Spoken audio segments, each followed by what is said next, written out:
안녕하세요. 잡학사전 진행의 이도화입니다. 오늘은 정혜윤, 정가은 아나운서와 함께합니다. 안녕하세요. 안녕하세요. 인공지능이 일상의 언어가 되고 산업의 경계가 모래성처럼 허물어지는 시대입니다. 어제의 유망 기술이 오늘은 무의미해질 만큼 변화의 속도는 가팔라졌지만 그 소용돌이 속에서도 길을 잃지 않는 방법은 분명히 존재합니다. 바로 거시적인 산업의 흐름을 읽고 나만의 고유한 전문성을 기르는 일이죠. 불안한 내일을 확신 있는 미래로 바꿔줄 명쾌한 정보를 전해드립니다. 여러분의 내일이 더 단단해지는 시간, 잡학사전 지금 시작합니다. 먼저 주요 뉴스 요약해드리는 잡뉴스 헤드라인 시간입니다. 첫 번째 소식입니다. 국가인권위원회는 임신 때부터 쓸 수 있는 육아휴직의 조기 종료 사유를 유아 사망, 유산, 출산으로 한정한 경기도교육청이 평등권을 침해했다며 교육감에게 시정을 권고했다고 27일 밝혔습니다.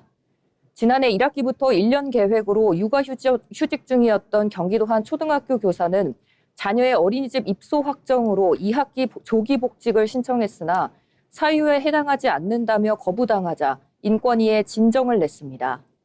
경기도교육청은 학기 중 담임 교체 등으로 학습권 침해 우려가 있으며 대체 교원의 고용 안정과 권익 보장이 어려워질 수 있어 취한 조치라고 주장했습니다.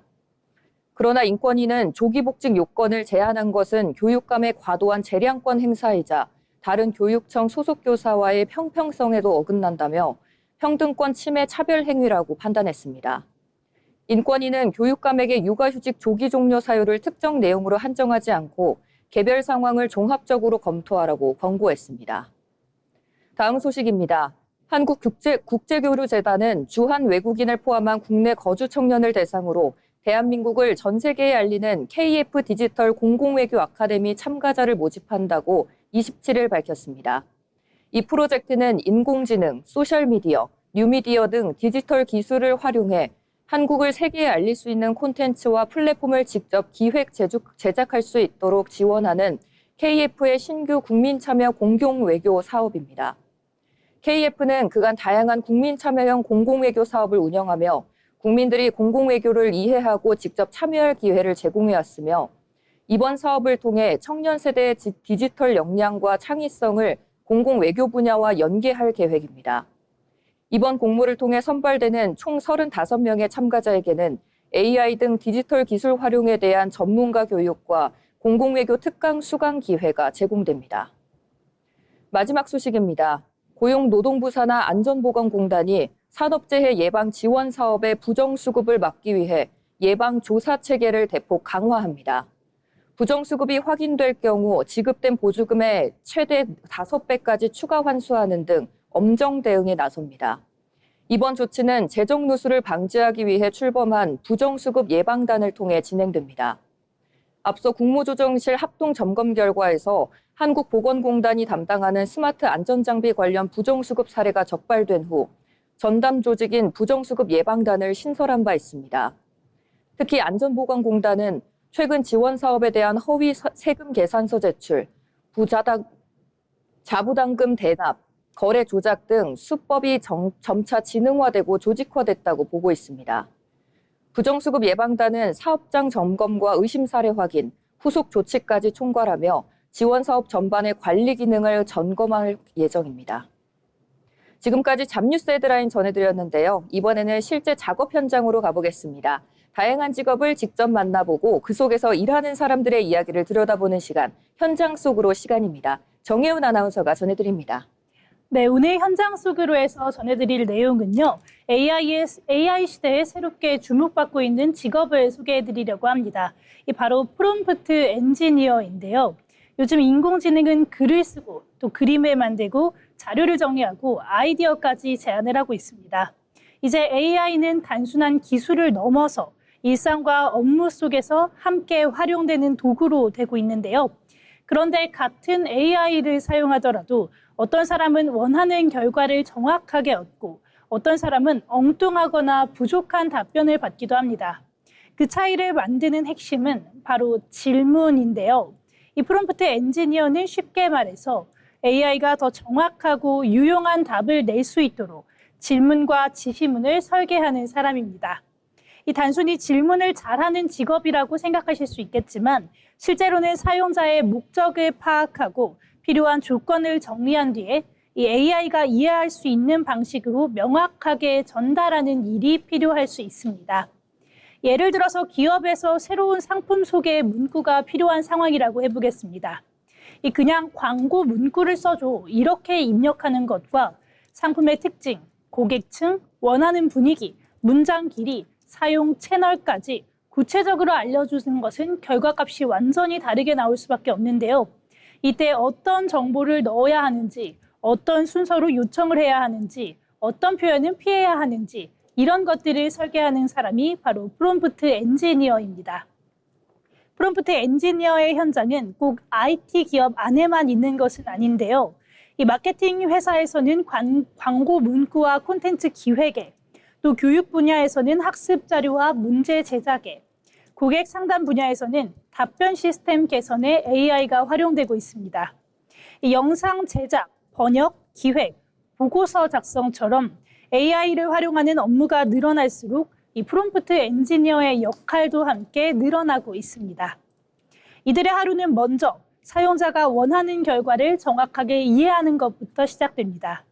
이 같은 자료 정리라고 할지라도 보고서용인지 발표용인지 또 고객 안내문인지에 따라서 AI한테 내려야 할 지시가 달라질 텐데요. 이 이후 여러 방식으로 질문을 바꿔가면서 테스트하고 AI가 내놓은 답변이 목적에 맞는지를 확인합니다.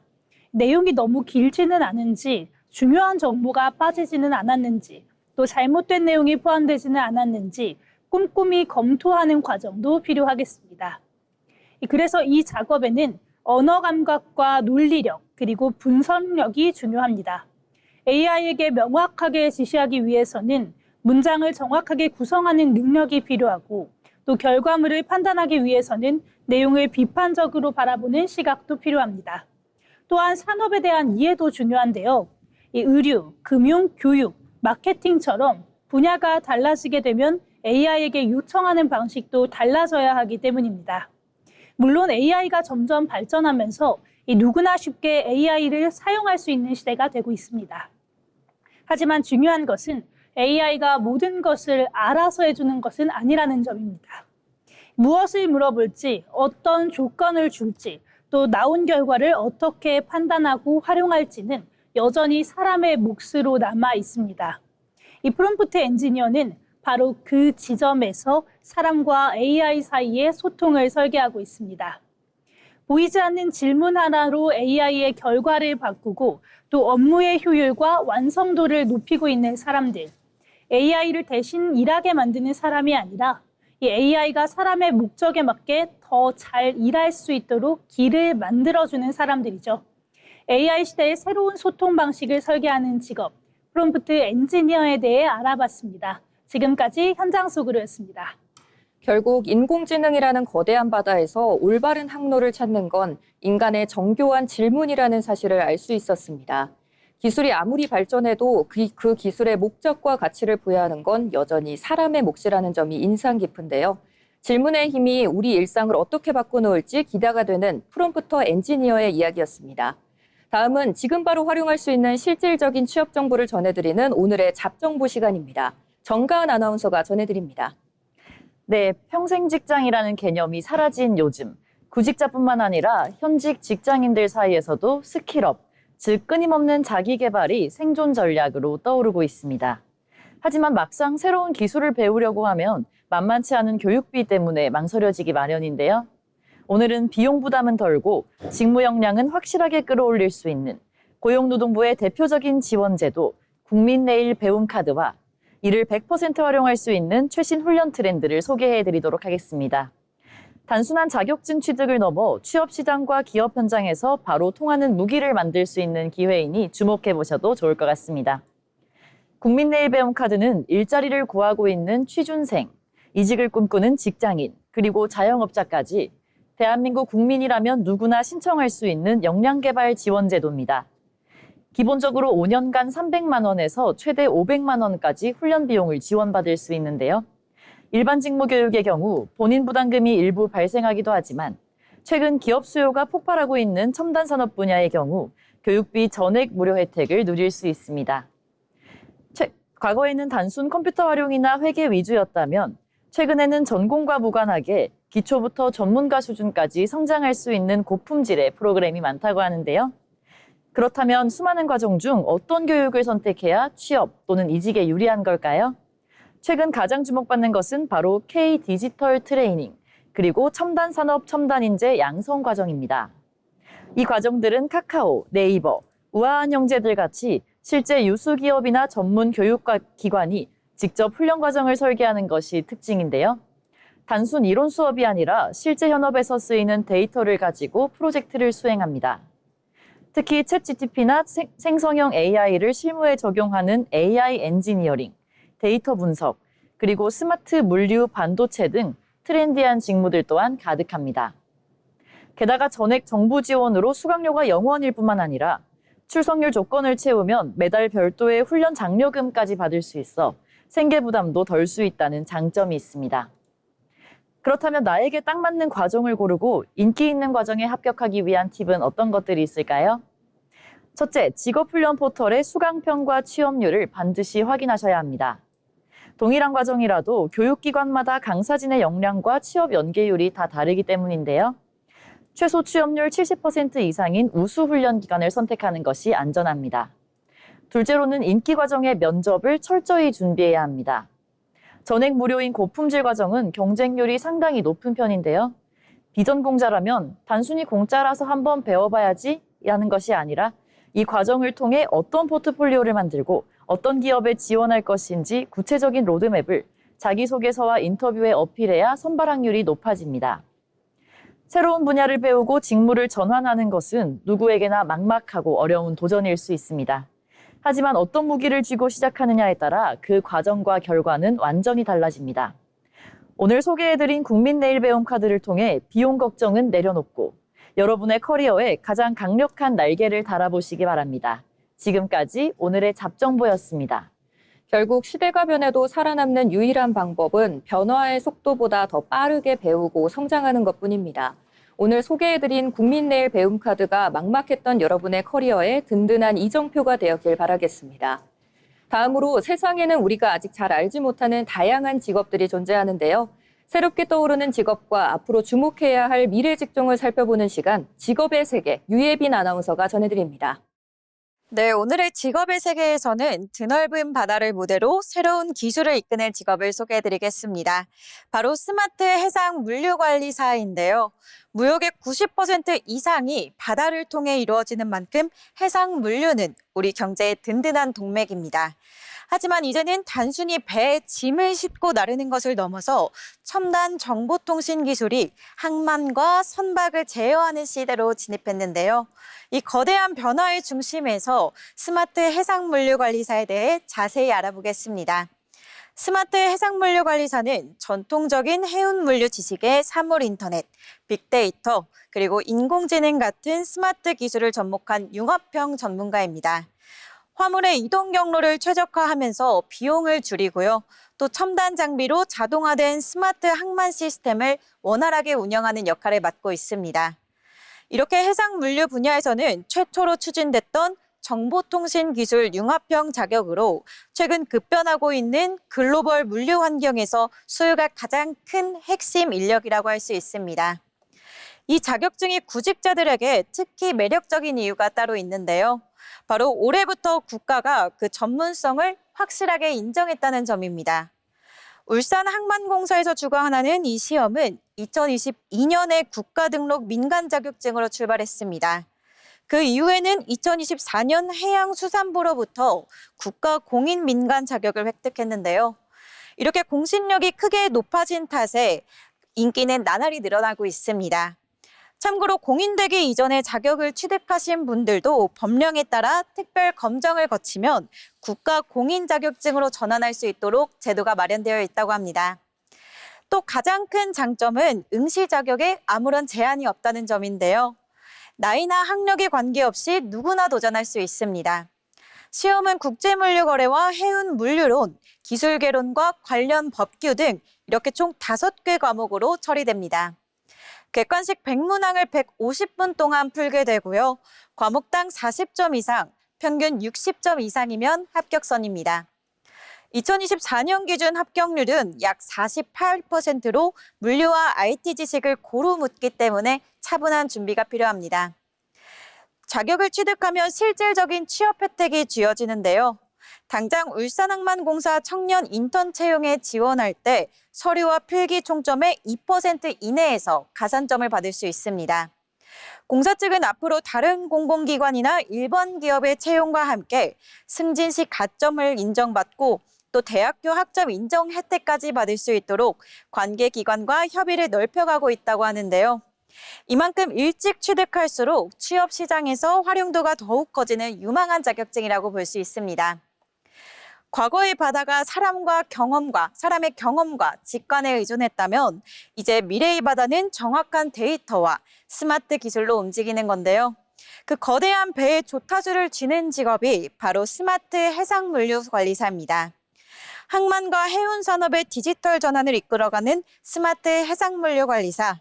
이제 이 직업에 관심 가져보는 건 어떨까요? 지금까지 직업의 세계였습니다.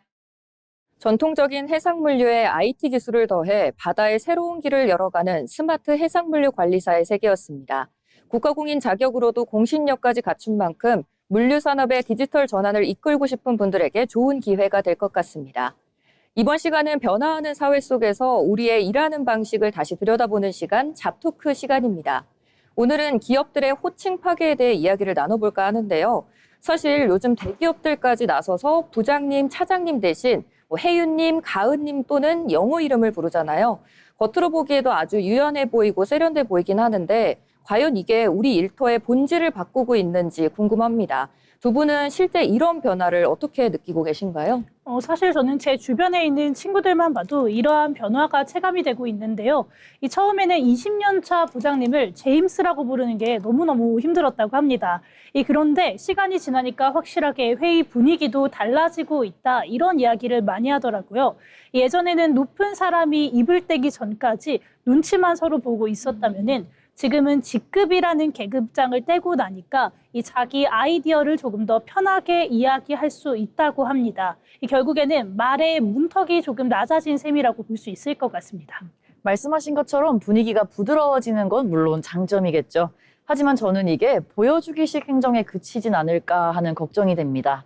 부를 때는 철수님 이렇게 부르는데 정작 의사결정 단계로 넘어가면 시키는 대로 해라는 식의 전형적인 수직 구조가 아직은 남아있거든요. 호칭은 수평적인데 문화는 수직적일 때 오는 그 괴리감. 그게 오히려 직원들에게는 더 큰 스트레스와 기만으로 다가올 수 있다고 생각합니다. 네, 맞습니다. 가은 아나운서님께서 짚어주신 게 그 괴리감이 핵심인 것 같은데요. 단순히 이름을 부르는 방식의 문제가 아니라 그 안에 담긴 권위가 정말 분산되었느냐가 관건 같습니다. 사실 저도 현장 이야기를 듣다 보면 직급이 사라지면서 책임 소재가 불분명해졌다는 불만도 들리더라고요.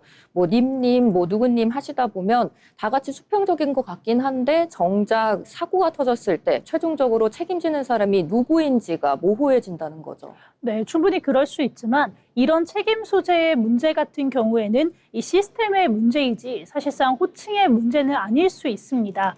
오히려 수직적인 구조에서는 윗사람의 눈치를 좀 보느라고 이 잘못된 결정인 걸 알면서도 묵인을 하는 경우가 굉장히 많잖아요. 이런 호칭을 깨므로써 누구나 잘못된 점을 지적할 수 있도록 만드는 것이 장기적으로 봤을 때는 리스크를 줄이는 일이 될 수 있지 않을까라는 생각이 드는데요. 특히나 요즘 청년들 같은 경우에는 조직을 떠나지 않고 내 일처럼 몰입하게 만드는 것이 이런 강력한 메시지가 없다, 이런 입장도 나오고 있습니다. 하지만 현실적으로 수천 명, 수백 명이 움직이는 대조직에서는 위계가 주는 일사불란함을 무시할 수 없습니다. 모든 사안에 대해 누구님은 어떻게 생각하세요? 라고 묻고 토론하다 보면 결정의 골든타임을 놓치기 십상인데요. 효율성 측면에서 보면 명확한 직급 체계가 주는 업무의 속도와 안정감을 호칭 파괴가 과연 100% 대체할 수 있을지 의문이 듭니다. 겉모습만 바꾸다가 조직의 근간 자체가 흔들릴 수 있다는 뜻이지요. 두 분의 이야기를 한번 들어보니까 흥미로운 지점이 있는데요. 이제 혜윤 아나운서는 소통의 잠재력을, 그리고 가은 아나운서는 조직의 질서를 강조해 주셨습니다. 결국 이름 뒤에 숨은 권위주의를 걷어내는 것이 목표인데 방법론에서 차이가 나는 것 같습니다. 그럼 이렇게 한번 가정을 해볼까요? 만약 우리가 직원 100명이 있는 IT 기업의 운영진이라면 이제 어떤 선택을 하는 게 기업에게 더 유리할까요? 저 같은 경우에는 사실 님이라는 문화를 조금 정착을 시킬 것 같은데요. 이 100명 규모다 이렇게 한다면 이 한 명 한 명의 창의성이 회사의 방향을 결정할 수 있을 것 같습니다. 이 호칭 하나로 주니어 직원이 대표에게 그 방식은 틀렸습니다. 이런 환경을 만들 수 있는 거죠. 저는 그게 가장 강력한 무기가 될 수 있지 않을까 이렇게 생각합니다. 저는 조금 신중하고 싶은데요. 호칭은 누구님 이렇게 부르더라도 업무의 역할과 책임은 아주 수직적이고 명확하게 짜둘 것 같습니다. 자유롭게 말하되 결과에 대해서는 확실히 책임지는 구조가 없다면 수평적 문화는 자칫 방종이나 업무 태만으로 이어질 위험도 있다는 것이 제 의견입니다. 네, 두 분의 이야기를 들어보면 이제 결론이 하나로 모이는데요. 호칭 파괴는 그 자체가 목적이 아니라 진정한 소통을 위한 수단이어야 한다는 거죠. 누구누구님이라는 글자 뒤에는 여전히 권위가 숨어 있다면 그건 가짜 수평이고 반대로 직급이 있어도 서로를 존중한다면 이제 그게 진짜 건강한 조직이 아닐까요? 네, 맞습니다. 결국에는 이 건강한 조직이라는 건 이 호칭보다 더 중요한 것이 서로를 대하는 태도인 것 같습니다. 네, 맞습니다. 일의 미래는 결국 형식이 아니라 그 형식 안에 무엇을 채우느냐에 달려있는 것 같습니다. 네, 오늘 함께 나눠본 호칭 파괴에 대한 이야기 여러분은 어떻게 생각을 하시나요?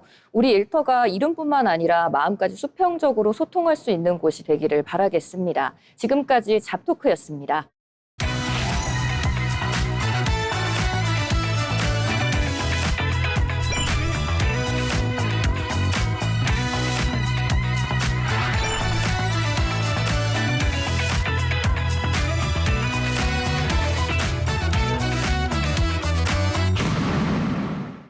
이렇게 빠르게 사회가 변화하고 있지만 그 와중에도 묵묵히 자신의 길을 걸어가는 사람들이 있습니다. 평범하지만 특별하게 일하는 사람의 이야기, 자빈 스토리를 전승현 아나운서가 전해드립니다. 여러분은 세상과 어떻게 소통하고 계신가요? 우리는 매일 말로 감정을 표현하고 전달합니다. 하지만 오늘 소개할 주인공은 조금 다른 방법으로 사람들과 소통하는데요. 손으로 언어를 만들고 표정으로 감정을 전하며 몸짓으로 이야기를 들려주는 사람, 바로 배우이자 수어 통역사로 활동하고 있는 김리우 씨입니다. 누군가는 수어를 단순한 손동작이라고 생각할 수 있습니다. 하지만 김리우 씨는 수어 역시 하나의 언어이며 사람과 사람을 이어주는 소중한 소통의 도구라고 이야기하는데요. 오늘 자빈 스토리에서는 배우와 수어 통역사라는 두 가지 길을 걸으며 소통의 가치를 전하고 있는 김리우 씨의 이야기를 만나보겠습니다. 김리우 씨는 오랫동안 장애인과 비장애인이 함께 소통할 수 있는 환경에 관심을 가져왔습니다. 특히 청각장애인들에게 수어는 단순한 의사소통 수단이 아니라 자신의 생각과 감정을 가장 자연스럽게 표현할 수 있는 언어인데요. 하지만 아직도 많은 사람들이 수어를 낯설게 느끼고 수어를 사용하는 사람들과 만날 기회도 많지 않은 것이 현실입니다. 김리우 씨는 이러한 현실 속에서 더 많은 사람들이 수어를 이해하고 서로의 언어를 존중하는 사회가 되기를 바라는 마음을 갖게 되었습니다. 그리고 그 마음은 자연스럽게 수어 통역 활동과 문화예술 활동으로 이어졌습니다. 누군가의 이야기를 더 많은 사람들에게 전달하고 싶다는 생각, 바로 그것이 지금의 김리우 씨를 만든 원동력이었습니다. 네, 많은 사람들이 수어 통역사를 말을 손동작으로 바꾸는 사람 정도로 생각합니다. 하지만 실제 수어 통역은 훨씬 복잡하고 섬세한 작업인데요. 수어에는 고유의 문법과 표현 방식이 존재하며 표정과 시선, 몸의 움직임까지 모두 의미를 담고 있습니다. 그래서 수어 통역사는 단순히 단어를 옮기는 것이 아니라 화자의 감정과 의도까지도 함께 전달해야 합니다. 김리우 씨는 수어 통역사로 활동하며 방송과 행사, 다양한 공공 영역에서 사람들을 연결하는 역할을 해왔습니다. 특히 DBN 한국농아방송 활동을 통해 청각장애인들이 필요한 정보를 보다 쉽게 전할 수 있도록 돕기도 했는데요. 누군가에게는 당연한 정보가 또 다른 누군가에게는 닿지 않을 수 있다는 사실, 김리우 씨는 그 간격을 줄이는 일을 해오고 있습니다. 김리우 씨는 수어 통역사에 머물지 않고 배우로도 활동하고 있습니다. 그가 배우라는 직업에 도전한 이유는 단순히 연기를 하기 위해서만은 아니었습니다.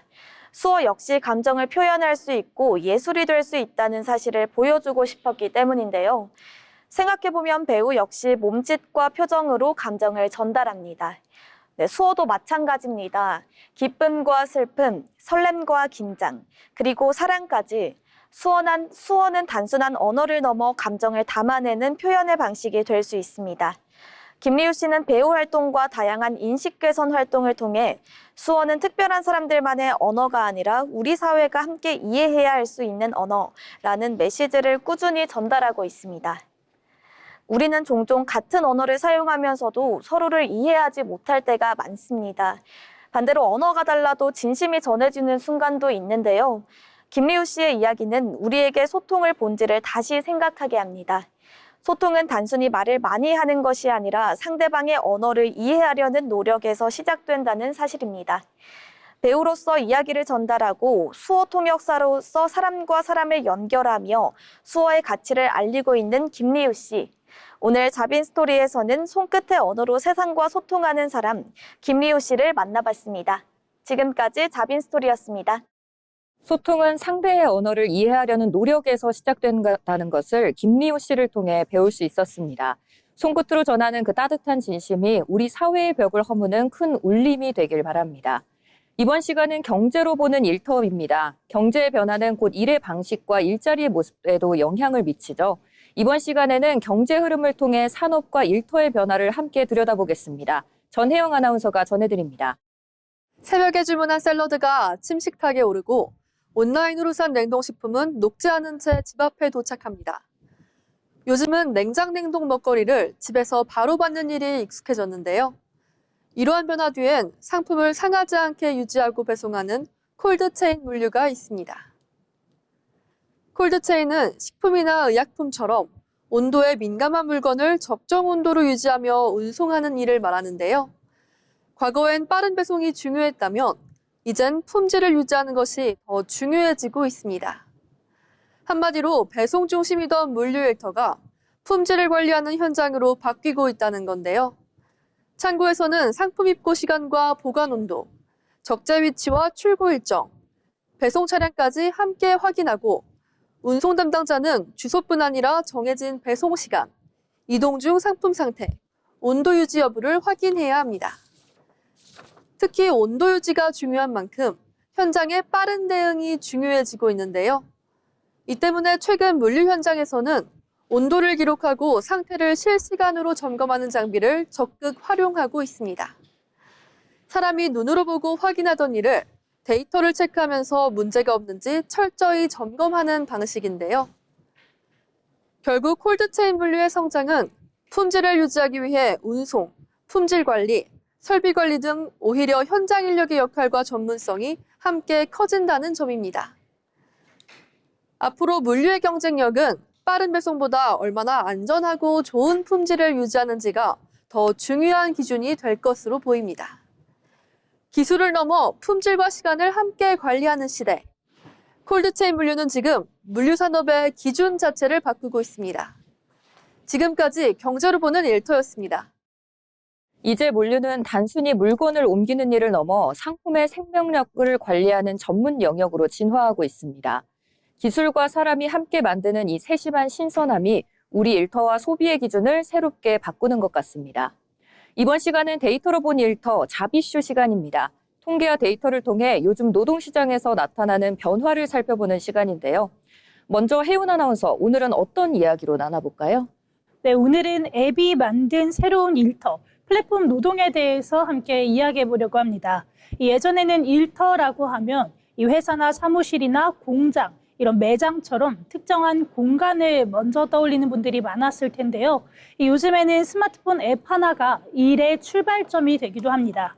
이 배달 앱을 켜고 일을 시작하는 라이더, 또 대리운전 호출을 기다리는 기사, 가사나 돌봄 서비스를 연결받는 노동자, 그리고 온라인 플랫폼을 통해 일감을 받는 프리랜서까지 이제 일터는 특정한 장소에만 있는 것이 아니라 앱과 플랫폼을 통해 연결되는 방식으로 바뀌고 있습니다. 이 고용노동부와 한국고용정보원이 발표한 2023년 플랫폼 종사자 실태 조사에 따르면 플랫폼 종사자는 88만 3천 명으로 나타났는데요. 전년보다 11.1%, 인원으로는 8만 8천 명 늘어난 수치입니다. 이 숫자는 단순히 배달이나 운전 일자리가 늘었다 이런 의미를 넘어서요. 일을 찾고 또 배정받고 보수를 받는 방식 자체가 디지털 플랫폼을 중심으로 바뀌고 있다 이런 이야기로 볼 수 있겠습니다. 네, 듣고 보니 이제는 일을 어디에서 일하느냐보다 어떤 플랫폼을 통해서 일하느냐가 중요한 시대가 된 것 같네요. 예전에는 회사에 출근해야 일이 시작이 됐다면 이제는 앱을 켜는 순간에 일이 시작되는 구조로 바뀐 셈이니까요. 맞습니다. 특히 플랫폼 노동은 자유롭게 일할 수 있다라는 장점도 있지만 그만큼 일의 경계가 흐려지는 부분도 있는 것 같습니다. 정해진 출근 시간이 없는 대신 언제든 일감을 기다려야 하는 구조가 될 수 있는 건데요.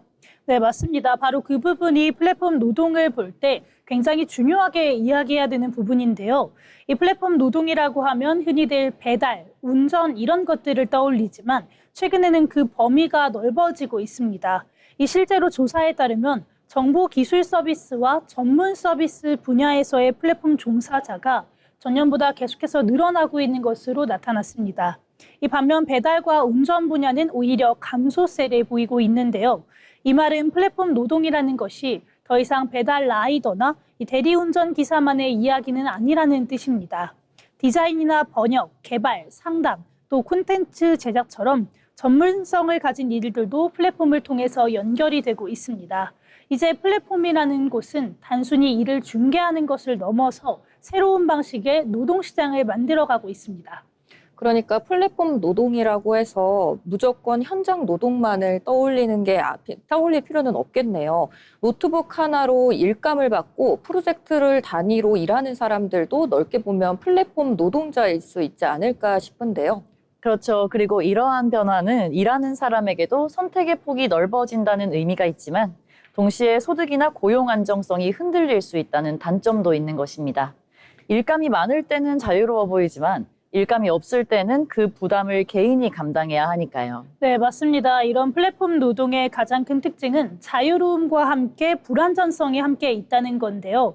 원하는 시간에 매달 일할 수 있다 이런 장점은 있지만 수입이 일정하지 않을 수가 있고 또 일을 배정받는 기준이나 평가 방식이 명확하지 않다 이렇게 느끼는 경우도 많습니다.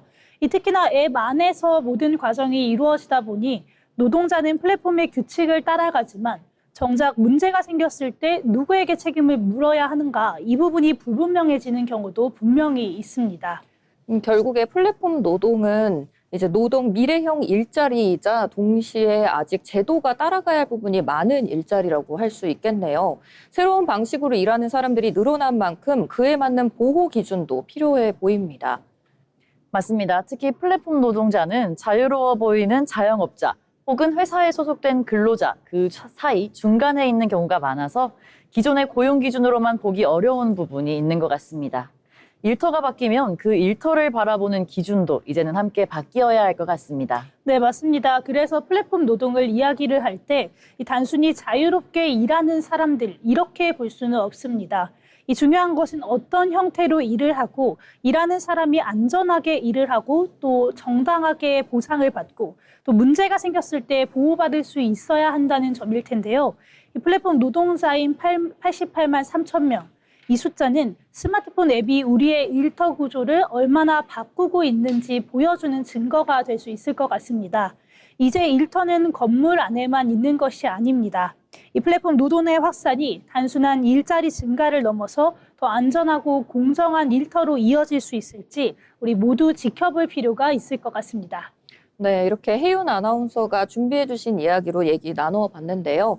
다음은 가은 아나운서가 준비한 주제 2026년 이직 트렌드에 대해 한번 얘기를 나눠볼까 합니다. 최근 직장인들 사이에서 이직에 대한 관심은 여전히 뜨겁지만 고용시장의 불확실성이 커지면서 실제 움직임에는 변화가 포착되고 있다고 하는데 맞을까요? 맞습니다. 마음과 달리 통계적으로 드러나는 행동 지표는 예전과는 전혀 다른 양상을 보이고 있는데요. 오늘 가져온 2026년 상반기 고용 동향 통계를 보면 이른바 이직의 질서가 재편되고 있다는 점을 확인해 볼 수 있습니다. 이직의 질서가 바뀌고 있다. 구체적으로 어떤 점에서 그런 현상이 나오는 걸까요?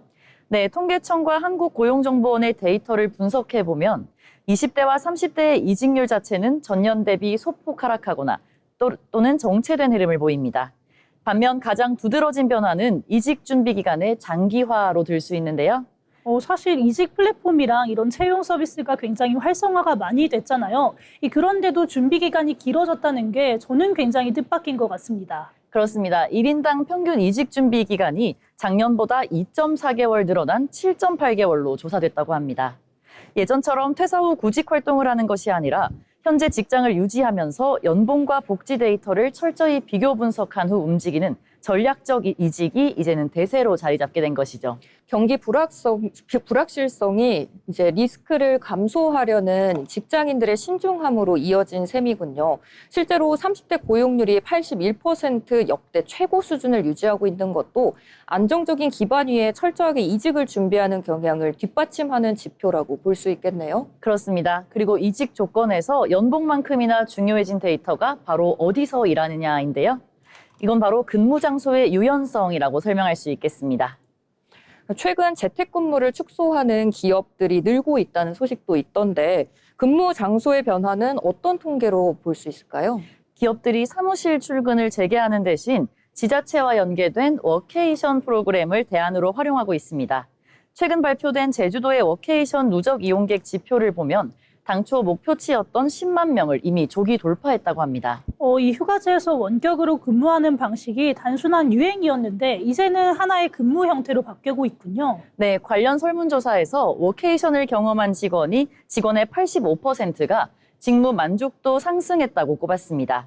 우수 인재의 이탈을 막기 위한 기업들의 핵심 복지 데이터로도 그 가치를 인정받고 있는 셈인데요. 이제 일터의 개념이 물리적 공간에 국한되지 않는다는 흐름이 입증된 셈입니다. 채용 공고를 보더라도 요즘은 유연 근무나 아니면 워케이션 제공 여부가 기업의 경쟁력이 되기도 하는 것 같습니다. 네, 저는 오늘 이야기를 한번 쭉 들어보니까 최근에 직장인들은 무모한 모험을 하기보다는 철저히 데이터를 기반으로 실리를 추구한다 이런 느낌인 것 같습니다.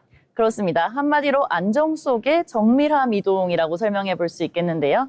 근무 환경과 성장 가능성을 지표로 꼼꼼히 따져보고 움직이는 영리한 구직 활동이 앞으로도 계속 이어질 전망으로 보입니다. 기업 입장에서도 인재를 영입하고 유지하기 위해 어떤 데이터에 집중해야 할지 시사하는 바가 큰 것 같습니다. 지금까지 데이터로 본 일터였습니다. 네, 성급한 변화보다는 데이터를 무기 삼아 자신만의 최선의 경로를 찾아가는 직장인들의 모습이 인상적이었습니다. 기업과 개인 모두가 윈윈할 수 있는 정밀한 이동의 기술, 우리에게 필요한 건 바로 이런 데이터 기반의 전략이 아닐까 싶습니다. 지금까지 데이터로 본 일터였습니다.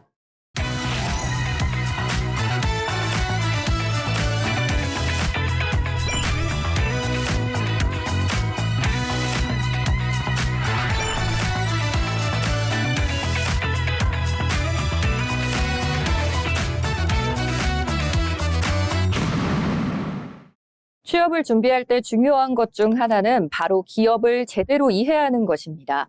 기업의 특징과 산업 트렌드를 살펴보는 시간, 기업사전, 기업을 알고 잡자. 전승현 아나운서가 준비했습니다.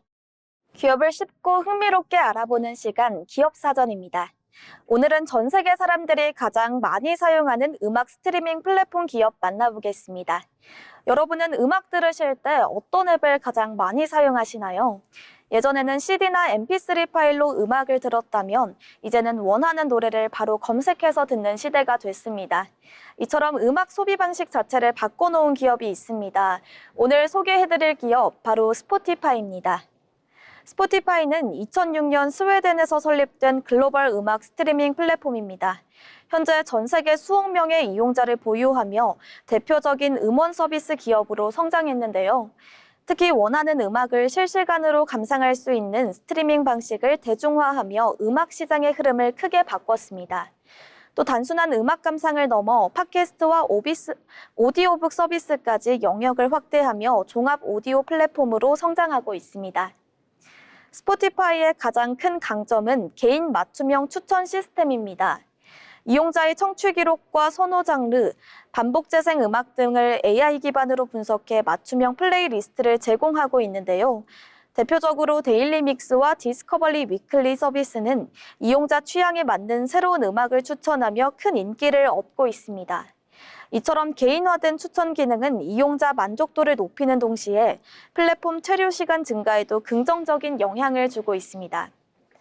또 하나의 강점은 다양한 콘텐츠 생태계 구축입니다. 스포티파이는 단순히 음악만 제공하는 플랫폼이 아니라 팟캐스트와 오디오 콘텐츠 시장에도 적극적으로 투자하고 있는데요. 실제로 유명 방송인들과 크리에이터들의 독점 팟캐스트를 확보하며 경쟁력을 강화하고 있습니다. 특히 이용자들은 음악과 토크 콘텐츠를 하나의 플랫폼 안에서 함께 즐길 수 있다는 점에서 높은 편의성을 느끼고 있습니다. 스포티파이는 변화하는 콘텐츠 소비 트렌드에도 빠르게 대응하고 있습니다. 최근에는 짧고 빠른 콘텐츠 소비가 늘어나면서 이용자 취향에 맞춘 추천 기능의 중요성도 더욱 커지고 있는데요. 스포티파이는 AI 기술을 활용해 이용자별로 음악 취향을 세분화하고 상황과 분위기에 맞는 플레이리스트까지 추천하고 있습니다. 또 SNS를 통해 자신이 듣는 음악을 공유하는 문화가 확산되면서 젊은 세대를 중심으로 플랫폼 영향력도 계속 확대되고 있습니다. 최근 스포티파이는 AI 기술과 음성 기반 서비스 강화에도 집중하고 있습니다. AI DJ 기능을 통해 실제 라디오 DJ처럼 음악을 추천해주는 서비스를 선보였고, 자동 음성 번역 기술을 활용한 팟캐스트 기능도 확대하고 있는데요. 또 광고 기반 무료 서비스와 유료 구독 서비스를 함께 운영하며 다양한 이용자층을 확보하고 있습니다. 이처럼 스포티파이는 음악 플랫폼을 넘어 글로벌 오디오 콘텐츠 기업으로 경쟁력을 높여가고 있습니다. 음악 스트리밍 서비스로 시작한 스포티파이는 이제 전 세계 대표 오디오 플랫폼 가운데 하나로 성장하고 있습니다. 콘텐츠 소비 방식 역시 이제는 단순히 음악을 듣는 것을 넘어 개인 취향에 맞는 콘텐츠를 추천받고 공유하는 방향으로 변화하고 있는데요. 앞으로 스포티파이가 글로벌 음악 시장과 콘텐츠 소비 문화에 어떤 변화를 만들어갈지 관심이 모아지고 있습니다. 지금까지 기업사전이었습니다.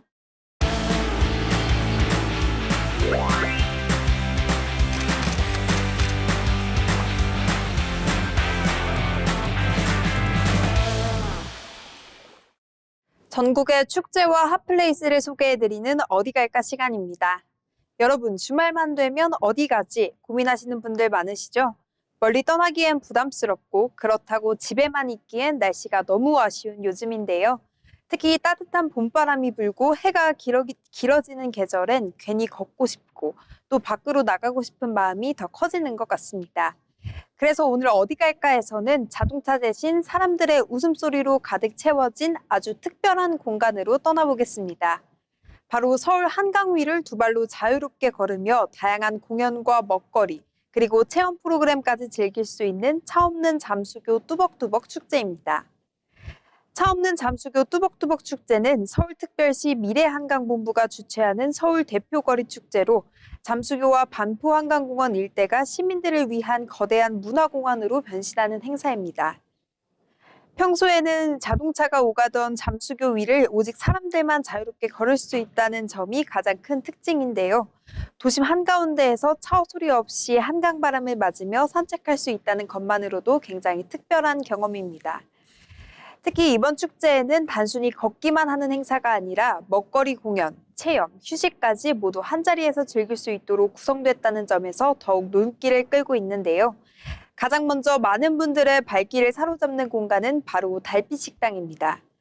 잠수교 위에는 세계 각국의 음식들이 한자리에 모여 작은 야시장 같은 분위기를 만들어내는데요. 맛있는 음식 냄새와 함께 한강의 시원한 바람, 그리고 노을까지 더해지면 마치 여행지에 온 듯한 기분을 느낄 수 있습니다. 특히 저녁 시간대가 되면 반포대교와 한강 야경이 어우러지면서 분위기가 훨씬 더 로맨틱해진다고 하는데요. 친구들과 함께 피크닉처럼 즐기기에도 좋고 데이트 코스로도 정말 인기라고 합니다. 또 감성 소품을 좋아하시는 분들이라면 달빛 상점을 그냥 지나칠 수 없겠죠. 수공예 액세서리부터 친환경 제품, 감성 인테리어 소품까지 다양한 아이템들이 준비되어 있는데요.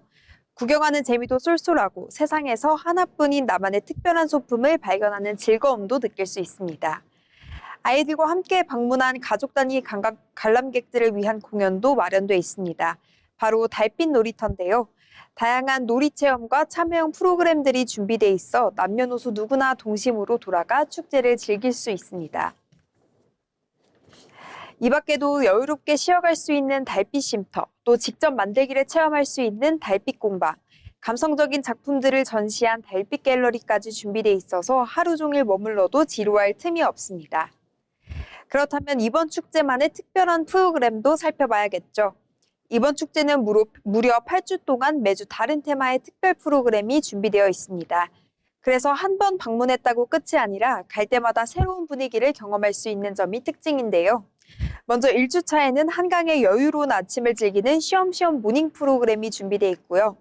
2주차에는 시민들이 함께 걸으며 즐기는 뚜벅뚜벅 퍼레이드가 펼쳐집니다. 그리고 많은 분들이 가장 기대하는 프로그램 중 하나죠. 3주차에는 노을 아래에서 라이브 공연을 즐길 수 있는 레인보우 라이브 스테이지가 열리는데요. 해질 무렵 붉게 물든 한강을 배경으로 펼쳐지는 공연은 그 자체만으로 굉장히 신선한 감성을 선사합니다. 뿐만 아니라 봄 운동회, 기타 플래시몹, 야외 영화관 컨셉의 잠수교 썸머 시네마, 그리고 한강 위에서 즐기는 선셋 요가 프로그램까지 준비돼 있어 취향에 따라 다양한 방식으로 축제를 즐길 수 있습니다. 특히 해가 완전히 지고 난 뒤에 잠수교는 또 다른 분위기를 보여주는데요. 곳곳에서 흘러나오는 음악과 반짝이는 조명, 그리고 한강 야경까지 어우러지며 서울의 밤을 더욱 낭만적으로 만들어줍니다. 요즘 축제 가면 인증샷과 릴스 촬영도 빼놓을 수 없는데요. 여기에서 저만의 꿀팁 하나 드리겠습니다. 잠수교 축제는 낮에도 예쁘지만 가장 추천드리는 시간은 바로 저녁 노을 시간대입니다. 하늘이 주황빛으로 물들기 시작할 때 잠수교 위를 걸으면 정말 영화 속 한 장면 같은 분위기를 느낄 수 있는데요. 릴스나 쇼츠를 찍을 땐 단순히 풍경만 담기보다는 사람들의 웃음소리, 버스킹 음악, 강바람 소리까지 함께 담아보시는 걸 추천드립니다. 여기에 잠수교 위를 천천히 걸어가는 뒷모습 컷까지 더한다면 감성 가득한 영상을 완성할 수 있습니다. 자, 그럼 화면으로 축제의 핵심 정보 다시 한번 살펴드리겠습니다. 차 없는 잠수교 뚜벅뚜벅 축제는 4월 26일부터 6월 14일까지 매주 일요일 진행되며 장소는 잠수교와 반포 한강공원 일원입니다. 입장료는 무료이고 일부 체험 프로그램은 소정의 참가비가 있을 수 있는데요. 자세한 일정과 프로그램 정보는 공식 홈페이지를 통해 확인할 수 있습니다. 자동차 대신 사람들의 발걸음과 웃음으로 채워진 한강 위의 하루. 이번 주말에는 잠시 속도를 늦추고 서울 한복판에서 천천히 걸으며 봄의 낭만을 즐겨보시는 건 어떨까요? 지금까지 어디 갈까였습니다. 마지막으로 알아두면 도움이 되는 생활 정보를 전해드리는 알쓸정 시간입니다. 유예빈 아나운서가 전해드립니다. 네, 알아두면 쓸데있는 정보 시간입니다. 이제 전 세계 축구 팬들이 기다리고 있는 2026 피파 월드컵이 다가오는데요. 이번 월드컵은 이전 대회와는 꽤 달라진 점이 많습니다. 먼저 출전국도 늘어났고요. 여기에 경기 수도 늘어났습니다. 또 개최 방식까지 달라졌는데요. 오늘은 2026 월드컵을 보기 전에 알아두면 다양한 소식들을 전해드리겠습니다. 먼저 2026 월드컵은 미국과 캐나다 그리고 멕시코 이렇게 세 나라가 함께 진행하는데요. 월드컵 역사상 세 나라가 공동 개최하는 첫 대회입니다. 경기는 2026년 6월 11일부터 7월 19일까지 열리고요. 개최 도시는 모두 16곳입니다. 그만큼 이번 월드컵은 북미 대륙 전체를 무대로 열리는 가장 큰 규모의 월드컵이라고 설명드릴 수 있습니다. 이번 대회에서 가장 크게 달라지는 점은 바로 출전국 수입니다. 기존 월드컵은 총 32개의 나라가 출전했었는데요. 이번부터는 총 48개의 나라가 본선에 참가합니다. 이렇게 월드컵 무대에 오를 수 있는 나라가 더 많아진 건데요. 그만큼 아시아와 아프리카, 북중미 등 여러 대륙팀들에게도 더 많은 기회가 생긴 겁니다. 여기에 경기 방식까지 달라졌습니다. 총 48개 나라가 참가하면서 조별리그는 4개 팀씩 총 12개 조로 나뉘어 진행되는데요. 각 조 1위와 2위 팀은 바로 토너먼트로 올라가고요. 각 조 3위 팀 중에서도 성적이 좋은 8개 팀이 추가로 올라가게 됩니다. 그래서 기존에는 16강부터 토너먼트가 시작되었다면 이번에는 32강 토너먼트가 새로 생긴 건데요. 전체 경기 수도 기존 64경기에서 총 104경기로 확장됐습니다. 이렇게 축구 팬들에게는 볼 경기가 다양하게 많아졌는데요. 다만 선수들에게는 체력 관리와 이동 부담이 좀 더 커진 대회라고 볼 수 있겠습니다. 그럼 우리나라 경기 일정도 함께 살펴보겠습니다. 대한민국은 이번 2016 월드컵에서 A조에 편성이 됐는데요. 상대는 멕시코와 남아프리카 공화국 그리고 체코가 있습니다. 특히 멕시코는 공동 개최국 중 하나이기 때문에 홈 관중의 응원이 강할 것으로 보이는데요. 대한민국의 조별리그 경기는 모두 멕시코에서 열리게 됩니다. 그래서 이번 월드컵을 볼 때는 상대 전력뿐만 아니라 현지 환경도 중요한 변수로 보일 것으로 보입니다. 이렇게 2016 월드컵에 대해 알아봤는데요. 새로운 나라들의 도전과 함께 달라진 대회 방식까지 함께 본다면 이번 월드컵을 훨씬 더 재밌게 즐길 수 있겠습니다. 지금까지 알쓸정이었습니다. 어느덧 잡학사전 이제 마칠 시간이 다가왔습니다. 오늘 전해드린 소식들이 여러분의 내일을 설계하는 데 실질적인 보탬이 되었기를 바랍니다. 오늘 하루도 각자의 자리에서 최선을 다하신 여러분 정말 고생 많으셨습니다. 오늘보다 더 나은 내일이 되길 바라며 더 알차고 유익한 정보로 다시 찾아뵙겠습니다. 시청해주신 여러분 고맙습니다.